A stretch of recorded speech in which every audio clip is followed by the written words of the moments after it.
ये कहानी है एक प्यारे से जंगल की, जिसमें टुनटुनी चिड़िया अपने पति पिंटू कबूतर के साथ रहा करती थी। इनकी शादी को कई साल बीत गए थे, लेकिन फिर भी टुनटुनी चिड़िया माँ नहीं बन पाई, जिसके कारण दोनों बहुत दुखी रहते थे। एक दिन टुनटुनी अपने पति पिंटू से कहती है, देखिए ना पिंटू जी, हमारी शादी को कितने साल हो गए, लेकिन फिर भी हमारे कोई बच्चा नहीं है। पिंटू जी, मेरी सभी सहेलियां मुझसे कहती है कि मैं एक बांझ हूँ, मुझे कोई बच्चा नहीं हो सकता। क्या सच में पिंटू जी हमारे कोई बच्चा नहीं होगा? नहीं नहीं टुनटुनी, ऐसी कोई बात नहीं है, तुम हिम्मत मत हारो। देखना टुनटुनी, एक ना एक दिन हमारे आंगन में भी बच्चों की किलकारियां गूंजेंगी। इस तरह पिंटू कबूतर टुनटुनी को हौसला देता है। अपने पति की बातें सुनकर टुनटुनी को बहुत हिम्मत मिलती है। अगले दिन सुबह सुबह टुनटुनी नदी किनारे पानी लेने के लिए जाती है कि तभी वहाँ पर उसकी मुलाकात गौरी, कौवी और चिंकी चिड़िया से होती है। अरे देखो देखो चिंकी, बांझ आ गई। हाँ गौरी बहन, आज तो सुबह सुबह इस बांझ का मुंह देख लिया। अब पता नहीं हमारा पूरा दिन कैसा गुजरेगा। अरे गौरी बहन, आप ऐसी बातें क्यों कर रही हो? मेरे कोई बच्चा नहीं होता तो इसमें मेरा क्या दोष है? ऐसा तो किसी के साथ भी हो सकता है। अरे बांझ चिड़िया, बहुत हो गई तुम्हारी बक बक, अब जल्दी से पानी भरो और निकलो यहाँ से। बेचारी टुनटुनी उन दोनों की बातें सुनकर बहुत दुखी हो जाती है और रोते हुए बिना पानी भरे ही वापस अपने घर आ जाती है। घर आकर टुनटुनी फूट फूट कर रोने लगती है। अरे टुनटुनी, क्या हुआ? तुम क्यों रो रही हो? पिंटू जी, मैं नदी किनारे पानी भरने के लिए गई थी, तो वहाँ पर मुझे गौरी, कौवी और चिंकी चिड़िया मिली, तो उन दोनों ने मुझे बहुत बुरा भला कहा। अच्छा, तो ये बात है। अरे टुनटुनी, मैंने तुम्हें कितनी बार समझाया है कि तुम दूसरों की बातों पर बिल्कुल भी ध्यान मत दिया करो। उनका तो रोज का काम है कि दूसरों को दुख पहुंचाया जाए। इसलिए टुनटुनी, तुम उनकी बातों पर ध्यान मत दिया करो। तुम देखना, एक ना एक दिन भगवान हमारी जरूर सुनेंगे। भगवान के घर देर है, अंधेर नहीं।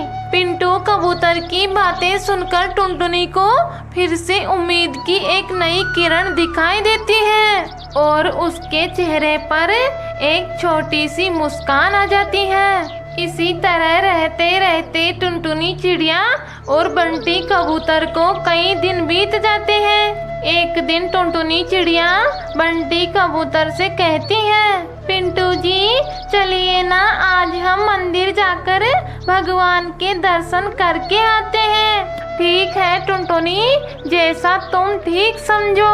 इसके बाद टुनटुनी चिड़िया और बंटी कबूतर दोनों भगवान जी के दर्शन करने के लिए मंदिर की ओर चल देते हैं और मंदिर पहुंचकर दोनों भगवान जी के दर्शन कर लेते हैं और दर्शन करने के बाद वापस अपने घर आ जाते हैं। पिंटू जी, आज तो भगवान जी के दर्शन पाकर मुझे बहुत अच्छा लगा। हाँ टुनटुनी, मुझे भी बहुत अच्छा लगा। इसी तरह रहते रहते दोनों को कई दिन बीत जाते हैं। एक दिन टुनटुनी चिड़िया अपने रसोई घर में कुछ काम कर रही थी। काम करते करते टुनटुनी को बहुत थकावट महसूस होती है और अचानक उसे बहुत तेज चक्कर आने लग जाते हैं और वह नीचे जमीन पर गिर जाती है। गिरने की आवाज सुनकर पिंटू कबूतर जल्दी से टुनटुनी के पास आता है और उससे कहता है, अरे टुनटुनी, क्या हुआ? तुम नीचे कैसे गिर गई? कुछ नहीं पिंटू जी, बस मुझे थोड़े चक्कर आ गए थे, इसलिए मैं नीचे गिर गई। लेकिन टुनटुनी, तुम्हें चक्कर क्यों आए? क्या तुमने सुबह खाना नहीं खाया था क्या? नहीं पिंटू जी, ऐसी कोई बात नहीं है, मैंने सुबह खाना खाया था। तो फिर टुनटुनी, तुम्हें चक्कर क्यों आए? चलो मैं तुम्हें डॉक्टर के पास लेकर चलता हूँ। नहीं नहीं पिंटू जी, मुझे डॉक्टर के पास जाने की कोई ज़रूरत नहीं है। मुझे लगता है कि मैं माँ बनने वाली हूँ। क्या तुम सच बोल रही हो? हे भगवान, ये मैं क्या सुन रहा हूँ? मैं कोई सपना तो नहीं देख रहा। और फिर टुनटुनी कुछ दिनों बाद एक प्यारे से अंडे को जन्म देती है। इसके बाद टुनटुनी चिड़िया और पिंटू कबूतर दोनों अपने अंडे की अच्छे से देखभाल करते हैं। देखभाल करते करते टुनटुनी चिड़िया और पिंटू कबूतर को कई दिन बीत जाते हैं। एक दिन उस अंडे में से एक नन्हा सा प्यारा सा बच्चा बाहर निकल आता है। देखो टुनटुनी, हमारा बच्चा कितना प्यारा है। हाँ पिंटू जी, वो तो है। टुनटुनी, मैंने कहा था ना कि भगवान के घर देर है, अंधेर नहीं। तो देख लो टुनटुनी, भगवान ने हमारी सुन ली। हाँ पिंटू जी, अब हमारा परिवार पूरा हो गया है। अब तो हमें किसी के भी ताने नहीं सुनने पड़ेंगे। इसके बाद टुनटुनी चिड़िया और पिंटू कबूतर दोनों अपने बच्चे के साथ खुशी खुशी रहने लगते हैं।